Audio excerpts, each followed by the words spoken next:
We have a few videos here. Well, I want to watch one of these videos here. So, actually, at the end of the stream, so like around the 3-hour mark in about 30 minutes, I actually want to stop doing React content, and I would like to, I would like to watch a. Let's see here.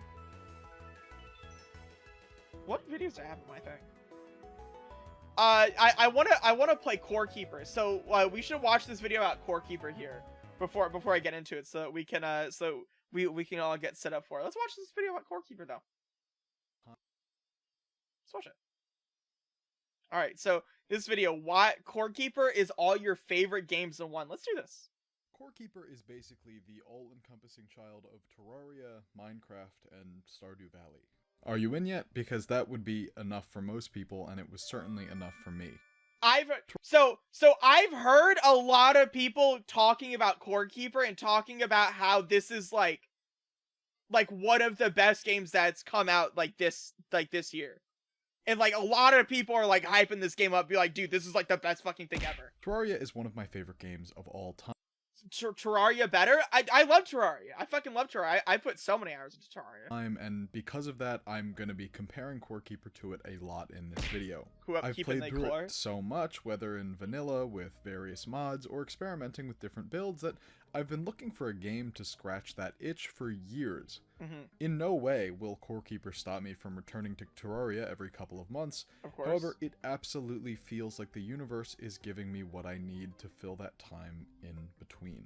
Recently, I was given the opportunity to preview the upcoming 1.0 release of Core Keeper, a game that sounded interesting to me, but I didn't really know what to expect. Okay. In fact, by the time this video releases, the 1.0 will probably be out already. Yes, as it turns out, I is. not only love the game, but it's exactly the type I feel like I've been searching for. In the interest of giving you the best experience possible, I'm gonna explain everything you need to pull the trigger on Core Keeper without spoiling anything super. Spoiler alert. It's already bought and downloaded. It's already bought and downloaded. It's spoiler alert. Super huge, because you're gonna have an incredible time if you go in mostly blind.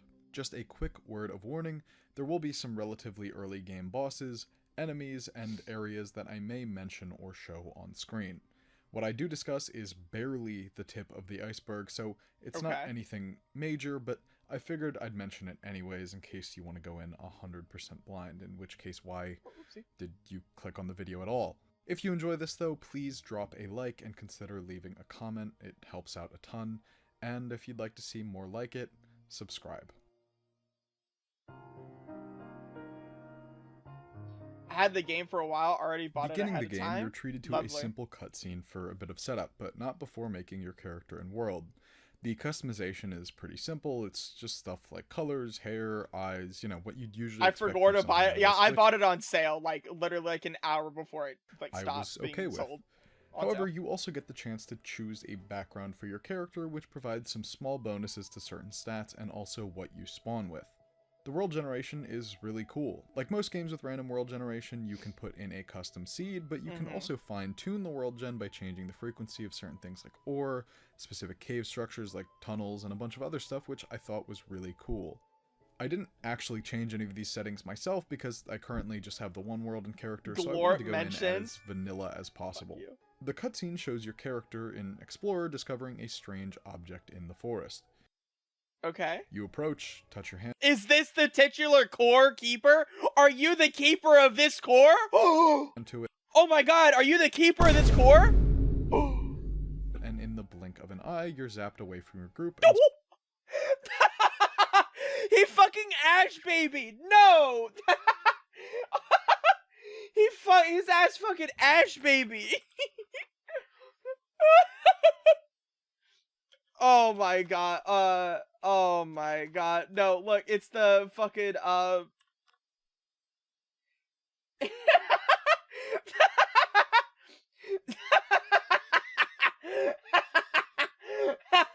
Ash baby. That's so fucked. Stripped of most of your equipment. Undertale beginning. I was gonna say this beginning cutscene looks exactly like Undertale. I will not lie. From this point forward, you're on your own. Core Keeper does very little in the way of guidance, which means the beginning might be a bit of a struggle. Starting out is sort of the hardest part. The core keeper, the keeper of the core that he has to keep. If you don't know anything about how the game progresses. All I knew going in was how it was described to me, which was sort of like a bunch of games I already loved, but when I got in, I was like, so when does that start? But it's been so long since my first experience with Terraria that I forgot I felt the same way. Lost, confused, and wondering where it was going. Okay. Well, Core Keeper maintains that sense of wonder throughout its entire runtime. There's so many biomes and interesting generations that every new cave or path you find is bound to lead to something you haven't seen before.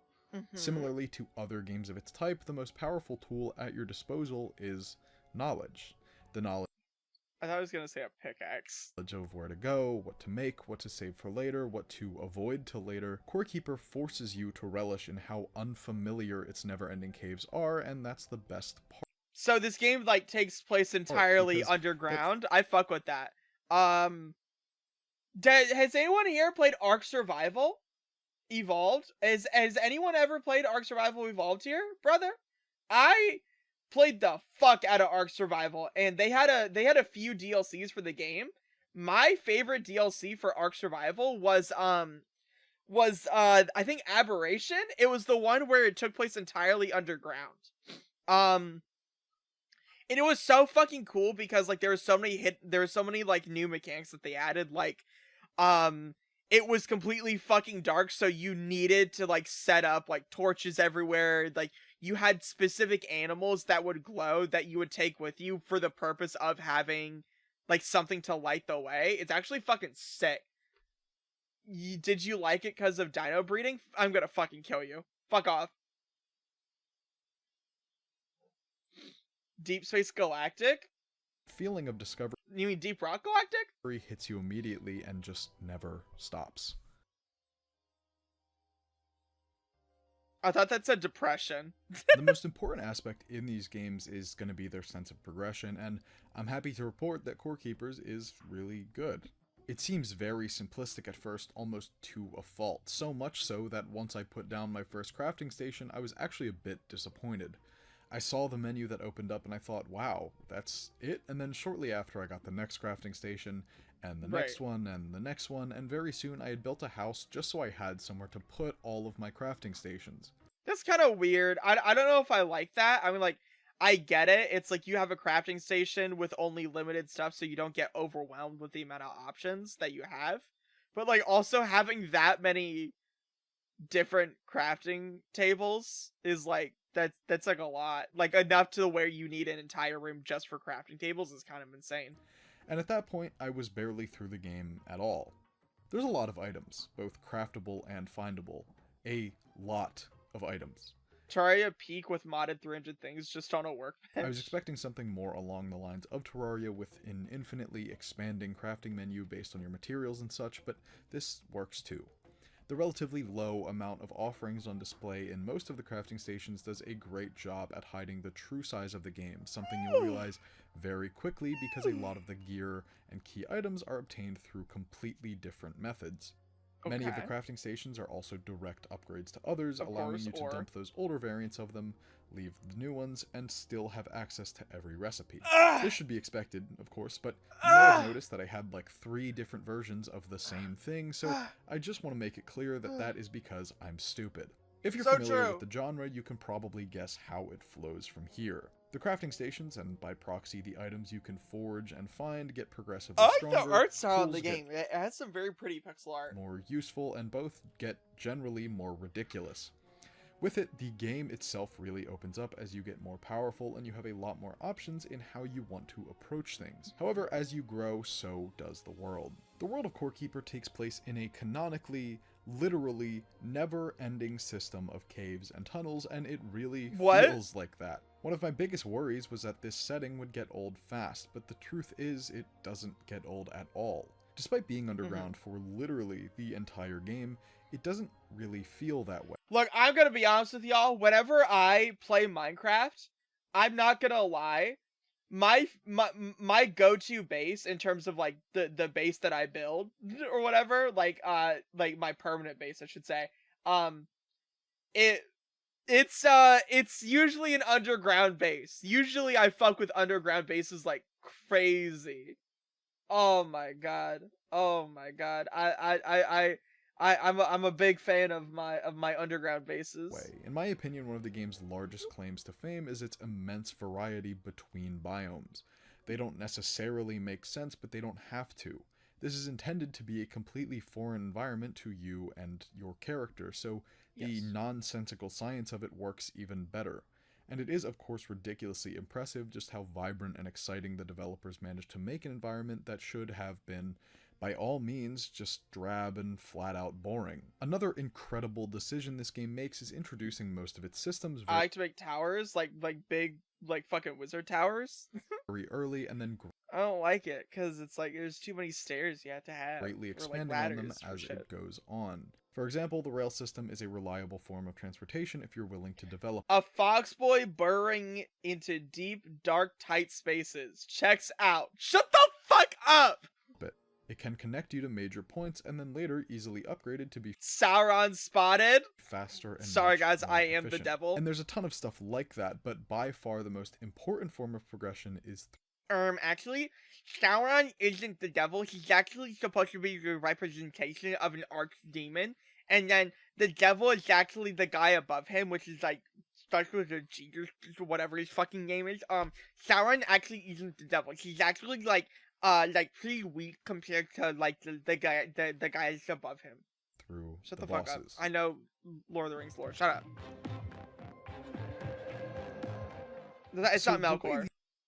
Wait, hold on. Wait, what's the guy more powerful? Fuck, now I brought it up, now I have to look it up.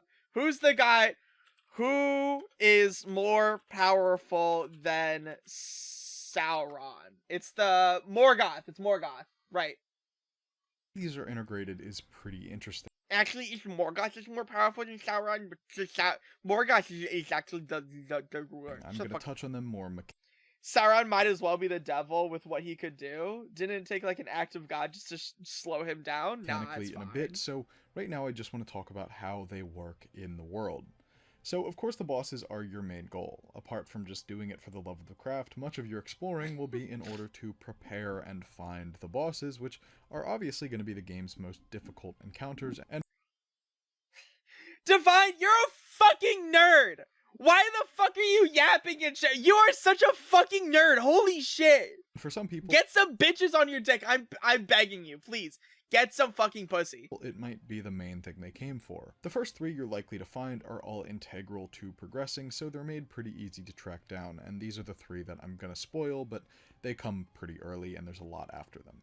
When you spawn in the world after that cutscene, you start next to that big egg-shaped core, which will be unresponsive, so it's your job to light it back up by defeating Glurch, the Abominous Mass, Malugaz, the Corrupted, and Gorm, the Devourer, all of which are pretty aptly named if you ask me. Glurch will be the easiest and also the simplest to locate, as you should come across him naturally after experiencing some intense screen shakes near spawn. Killing Glurch will allow you to light his statue, which should give you an idea of how the game will go from this point forward.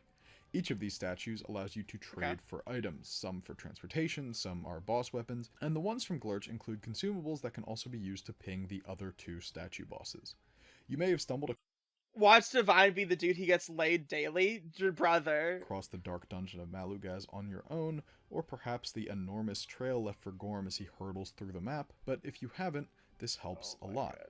It's also worth mentioning that on top of these tradable items, each boss drops a signature chest with random drops from a pool of items. Once you've lit the three statues, the game, once again, greatly opens up, with the core itself instructing you to head to the Great Wall to face the Titans. This is as far as I'll go in discussing or showing specific bosses. I don't really want to spoil the fights themselves. Chicks love Lord of the Rings? If you could show me the chicks that love Lord of the Rings, please show me. Because, like, I can't find them. But we've only scratched the surface with those couple. There's a lot more concerning permanent enhancements and mechanics that unlock with later bosses, but I will leave that as a surprise for you. Each of these, including the earlier ones, are actually really, really great, and as a massive fan of Terraria, I was a bit concerned about how they'd stack up to bosses from this game. Looks pretty good. We're gonna be playing it after the video. Given that, I just kind of want to give everyone hear a little taste of like what they're getting, what we're gonna be getting into for stream here. The first three are already part of the world, it makes it feel really alive, since they already exist and they're all moving throughout the world on their own. Each of the fights are incredibly unique, and the later ones are somehow even better. So good that I almost wish I had it in me to spoil them, but I prefer leaving it to your own discovery. Player freedom. Oh. This last section is about a lot of different things like classes, skills, pets, and more, so I'm just gonna call it player progression. I know I've made a lot of comparison to Terraria in this— Thank you, Seafood Nero! Thank you for the raid! Mwah! Thank you! Thank you, Pookie! Mwah! Hello, Raiders. Hi. video, and I'm not done yet. One of my favorite parts of that game, which, to be fair, I guess applies to most parts of that game, is its RPG elements with its build crafting. Now, it might not nearly be as in-depth as other tried and true RPGs, but it does allow for some variations in its— Guys, I have a hot take here, and you guys are all gonna be mad at me when I say this, but as I've, like, played more and more games in my life, I used to say that I fucked with RPGs really hard, and RPGs was, like, my favorite genre of game. And now that I've gotten older, I think I've gotten out of that mindset because I wanted to think that RPGs were my favorite, like, genre of game. And I don't think they are anymore. I don't know. I used to think that, like, liking RPGs was, like, a super big, like, yeah, like, I'm, like, a real gamer. I like RPGs. Yeah, I'm a real gamer. And it's, like, I just like action games, that give me goopy goblin gamer brain that I can just, like, that I can just kill shit in. You're just, like, I'm not saying that, like, I hate RPGs. It's just, like, I think I need to admit with myself that, like, RPGs aren't my favorite thing, and that, like, me saying that RPGs was my favorite genre my entire life was, like, you know, it was, you know, I think that was me trying to, like, act like I was, like, a real gamer. When it's, like, in reality, all of the games I play are, like, fucking survival or, like, action games or whatever, where it's just like goopy goblin gamer brain, haha, number up, go burn. You say that I wasted 25k hours in Terraria just like that? Terraria isn't... Is Terraria an RPG? RPGs are my favorite. I love them. Nothing wrong with liking different genres of game. No, what I'm saying is that like, I used to think that it's like, yeah, I'm a real gamer for liking RPGs, and so I used to tell everyone I liked RPGs, but it's like, I'm gonna be honest with you, the games that I tend to go to the most are just, like, roguelites, where it's like, haha, funny action game, go burn. Like, I liked Baldur's Gate. Baldur's Gate was a great game. Can't click on that one, but it's like 200 hours in Binding of Isaac, 80 hours in Balatro. I put a lot of hours into Borderlands 2, which is technically an RPG, but, like, not really. 15 hours in this game. Oh my god. I don't know. Oh my god. As life gets more complicated, the simpler things become more attractive. Big guns go burr, hat gun / kill. So true. Class decisions. Core Keeper feels very... I used to think that it's like you weren't a real gamer unless RPGs were your favorite type of game. That's how I, like, grew up thinking. In that way, but it takes it one step further with its skill system. The early game is quite similar. No. I have like well over, like, 300 hours in Borderlands on, like, my Xbox. Not on Steam, but on my Xbox. To Terraria, in that there aren't a whole lot of class-specific items, at least not enough that are super strong in order to make one build around one archetype. I did try, but eventually my early game build became... Let's see here. Play BL2 and show skills. Hold on. Profile. Let's see here. This is gonna be the Xbox One version of Borderlands. So this isn't gonna be the Xbox 360 version, because I put a lot of time into the Xbox 360 version of this one. But the Xbox One version 7 days. So what's that calculated out? 7 times 24. That's 168 plus like 3 hours. That's 171 hours. Like just in the Xbox One version alone, not the Xbox 360 version, but in the Xbox One version, I have like 170 hours alone. So yeah. Anyway. Some sort of Frankenstein amalgam of melee, ranged, magic, and summoner.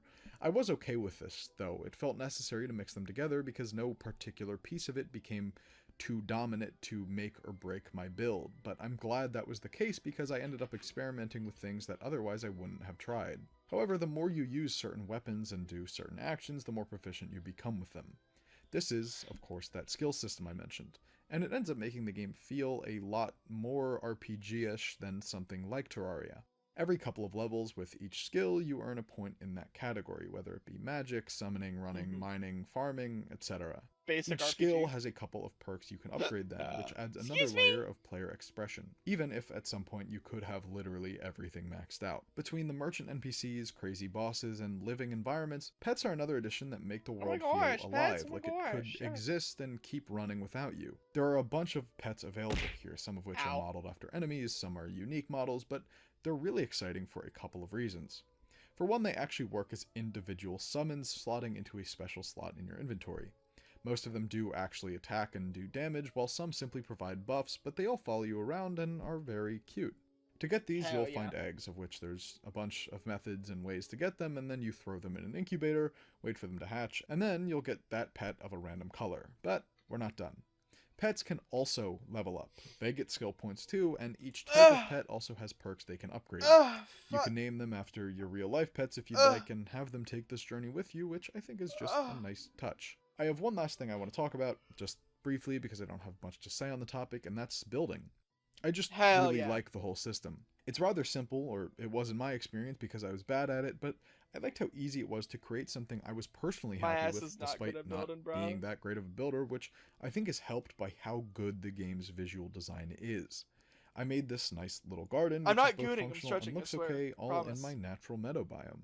Paired with my quaint little wooden house, I just had a really good time with the simple base building I did. Oh my god! But in all honesty, I think there's no way enough.